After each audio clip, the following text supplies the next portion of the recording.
G'day. This is today's project. This is the wheeled trolley which I use for all sorts of bits and pieces. It's got my battery drill in it, it's got some measuring gear, it's got some all sorts of stuff in there. It's usually the stuff that I use reasonably often. And it also has on top, it has my toolbox and a few bits and pieces like that. But the other day I lost something from one of the drawers, and when I went in there I discovered there's a space of around about 4 inches, 100 millimeters in behind here. And I thought, oh, a secret compartment, I can use that.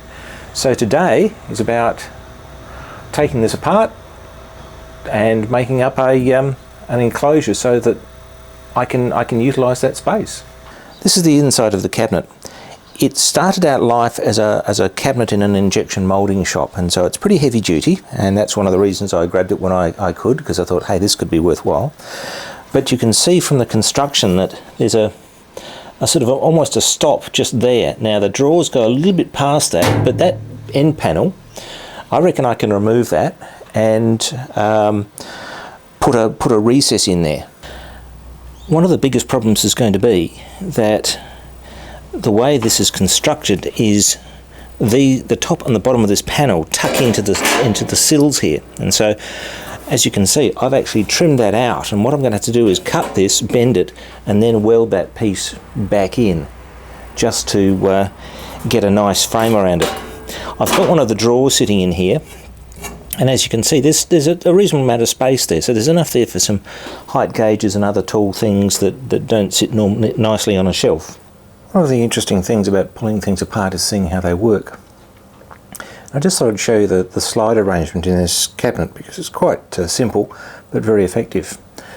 Basically it's a U-shaped channel with a bearing down there, and the side of the drawer has got a flange that runs on that channel.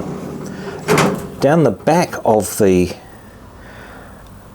drawer there's another bearing which sits on there, and so when the drawer is right out, the bearing on the back sits against that, and that sits on the flange. Once the centre of gravity of the drawer is over this bearing, that bearing at the back there drops down and sits on that, while the front still rests on here. So as you can see, to get a drawer to work, all you need is a channel and a couple of bearings. Not terribly difficult at all. I've bent up the sides here and they're all good, and then I've welded the tops back in. Now I'll probably have to go back and redress and re-weld that just to get it nice, because I want to try and get that looking flush. But the point I was going to make here is it's important to actually try these things as you go, particularly if you're trying to fit into an existing panel, because it's easy to grow a millimetre or two and then things don't fit. So I'm happy with that. That needs to come in like so, but that should go in. So the next thing to do is bend up the back piece and start welding that in. Got to a stage last night where I've got the back piece folded up and I've got it tacked in just on the corners there, and I thought I'll try it for size, and that's great, it fits. That's the good news. This is the not so good news. You can see here it rocks. So I've got a slight twist in here. At the moment, because I haven't got it all welded up, it's controllable. I can clamp that down and all that sort of thing. So what I'm going to do is basically do that. Clamp this down to this piece of chipboard. It's actually the inside of a sink cutout. And then I'm going to weld. Now I won't, it's really tempting to sort of start there and just blast your way along, but if you do that, you're going to put distortion in. So what I've got is I've got my backing piece I use for the corners, a piece of aluminium angle. So I'm going to basically just stitch along here, do a little bit, maybe come over the other side and do some, come back over here, come over here. The idea being that I don't want to put lots of heat in one spot. I want any heat input to be sort of spread around. This is the process. I've started in the middle, I then put one in, a tack in here, and then I went back and put one there and put one here. This large lump of stuff is just to weigh things down so that the seam stays together. But What the problem is that as you put heat into this, of course, this wants to expand, and so therefore it starts bowing up. So by putting that down there and getting in there quickly, I'm hoping I can, just hold that together. And I'm leaving these bits here are hopefully short enough that I can run down those, and I can use a weight and all that sort of thing just to keep that seam together. So that's basically what I'm doing. An omission I made earlier too. I had forgotten to sand back the powder coat here. So just make a note. Yeah, we're not welding straight over the top of powder coat. Thanks. I've now come along and filled in the spaces between the seams, and that went reasonably straightforward. And I've come around the back here. The inside, it looks okay. It suffered because I didn't think to clear the paint away from the inside here, but I've got a reasonably neat seam, so that's what I'm worried about. Last thing I have to do is this seam here, so I'm doing the same sort of thing. I've got a backing bar in there. I'm going to start in the middle and just sort of work my way across. Most of it's pretty good, but my angle grinder cutting is a bit wonky, so there's a gap there which I'm going to have to bridge, but I think I should be able to do that without any problems. That's it, fitted. It's in primer grey because I did think I had some of the woodland grey, which is the colour of the rest of it, but the can dried up on me, so I'll have to get some more of that. I still need to make a door anyway, so I'll need to get some of that to paint that, but all the drawers are back in, and as you can see, I've gained quite a bit of space. Having made an enclosure, I realised, well, I probably should do the door, and I should probably do it reasonably quickly before I forget all about it or lose interest in all the rest of it. So I found a piece of material in the stack there.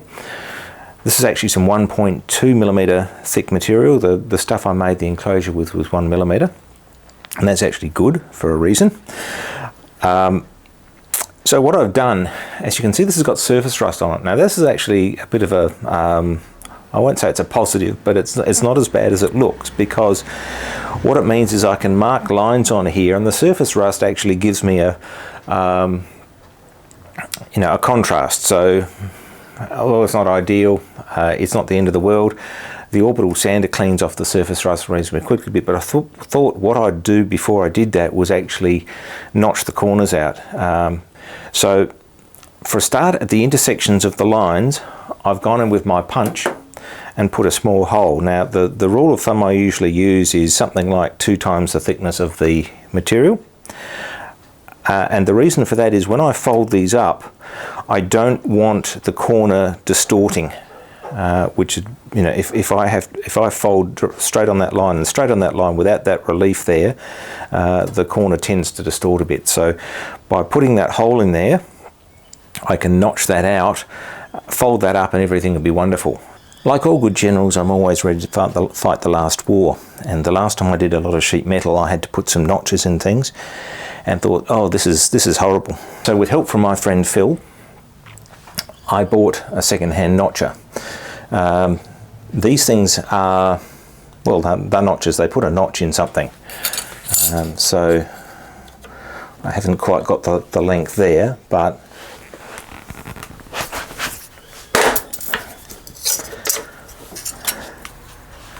that's what they're meant to do. So I've set this up for 15mm, and I'll check that when the sheet gets down here.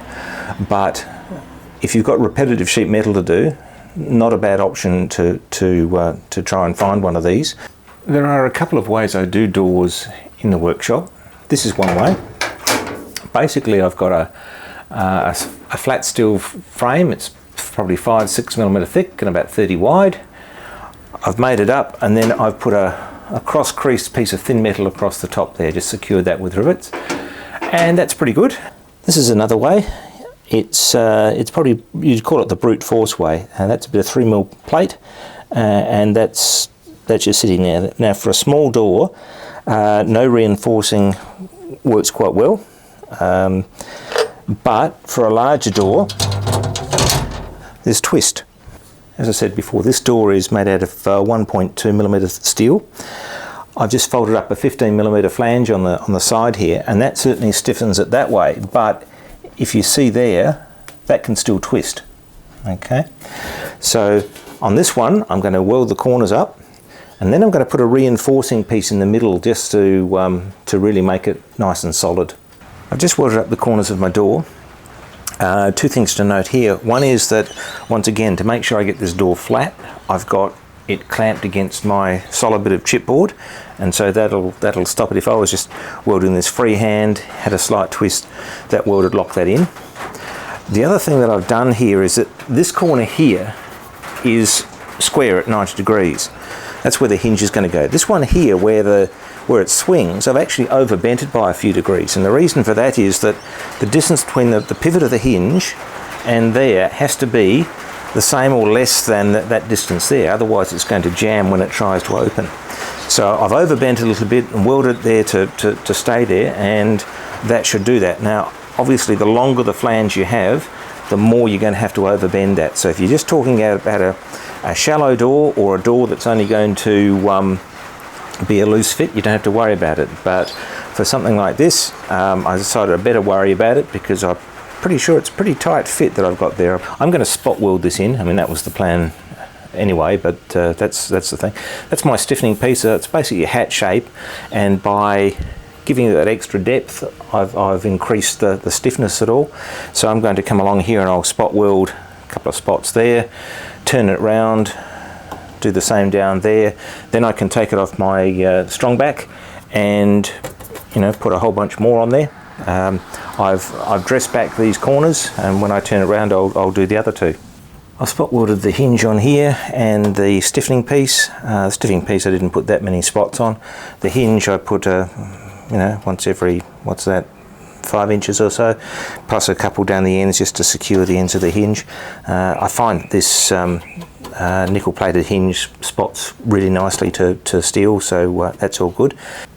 The next thing for this is probably some paint of some sort, but I do need to check or put some holes in the cabinet to secure it. Probably the only other thing to note is that to get into the hinge there I had to put on some cranked electrodes. Now these are homemade, a bit of 1/2 inch bar that I've bent up into the shape, and so if you've got one of these tong type welders, it's probably worthwhile getting a piece of bar, depending on what the size it takes is, so you can make up some of these odder shaped electrodes. So these ones have been bent. I've got another set where I've got a reduced diameter to get into tight spots. I've got some which are much longer one end than the other, for getting into boxes with a deep flange on them or something like that. But yeah, just something worth bearing in mind, that having a bit of copper bar so you can make up custom electrodes can save you a lot of trouble. Before committing to paint on this, I thought I'd better drill some holes and make sure it actually works. So I've got some skin pins in there at the moment. I'll replace those with rivets very soon. If you ever see an old screw bottle jack like this, it's probably worth considering, because I find they're very handy for acting basically as like a machinist jack in large scale. So here I've used it to hold the corner of the door up, but I have used it to spread bits of metal when I'm trying to weld them and all that sort of stuff. And here we are with the door riveted in. It's scraping just a little bit down the bottom, so I'm just going to have to probably lift the holes. I only did 2 rivets there and there, so I can drill those out and move up just a smidgen if I need to for that. But it may also be loosening a few screws, a few bolts, and I can jiggle it around a bit. But there we go. So I need to work out a handle, because if I do that I can't open it, and it needs some paint, which I'll wait for the weather to be a bit nicer. But there you go. So thanks for watching, and we'll see you for the next one.